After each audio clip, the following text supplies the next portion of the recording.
na si Patricia Tumaya. Masaya ako na maging parte nga ng mission na ito that supports graduate Layo, kuplato lang.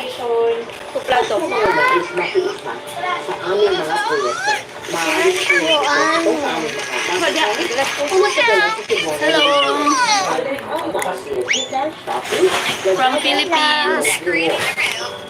Hello guys. Hello guys.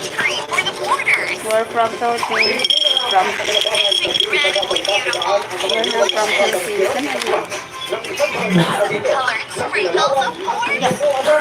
There are never too many of them. Nice, yeah. Ay yung Manila ng Yes. ng gobyerno. So, ay Katulad sa reklamo yan ng Sumunod siguro ba? pero mananatili niya siyang independent. Ang dahilan sa pagtutok kay Maki Pulido. Ilang linggo lang maugong ng usap-usapan na sa halip na samahan sa minorya ng Senado ang kaalyado si Senadora Risa Ontiveros. Sa mayorya aanib sina Senador Kiko Pangilinan at Dan Aquino.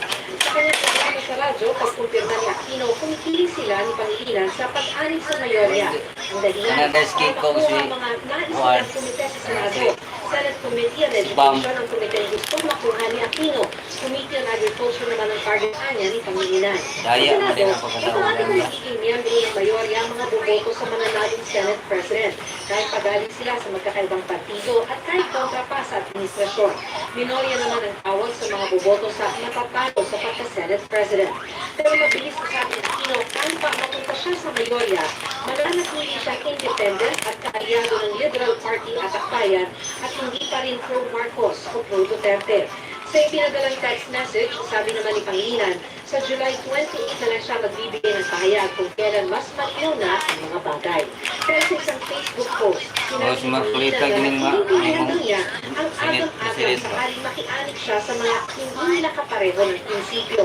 Sana raw ay makinawaan din siya na may pinangako rin siya noong eleksyon para mapababa ang presyo ng pagkain at iba pang bilihin.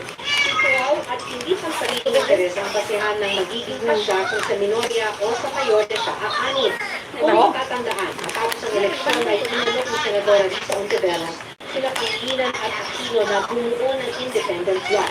Pero sabi niya ngayon, walang samaan ng loob kahit hindi na ito mabuo. Nay, gabay na lang. Nais na rin siyang suportahan ang veterans bloc na binubuo ni dating Senate President Vic Subiri kung palalakasin ito ang oposisyon para sa 2028 elections.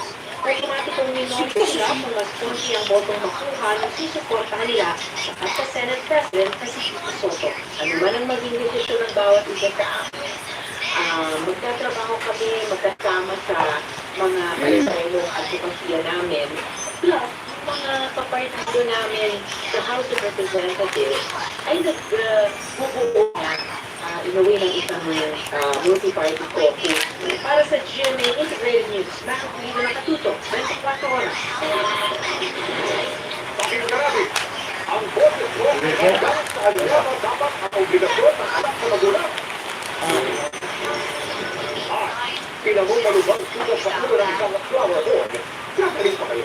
Kuya siya? Ano lang? Dito lang. Sa 24 oras.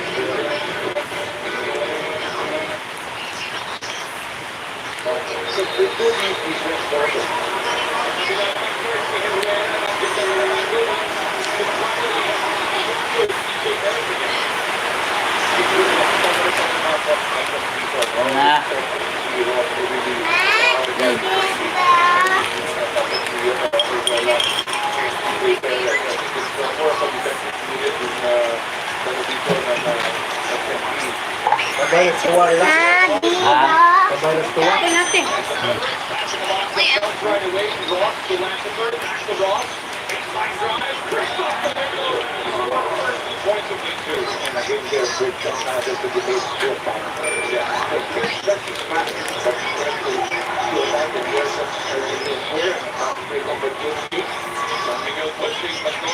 Marshall will reset here. They want the ball in the hands of Chris. Ross lifted up. Strong body was fouled. Kumba was fouled down low. Ang beda ko sa mga dahil kung sa kuwan. Counted mo, bro. Ano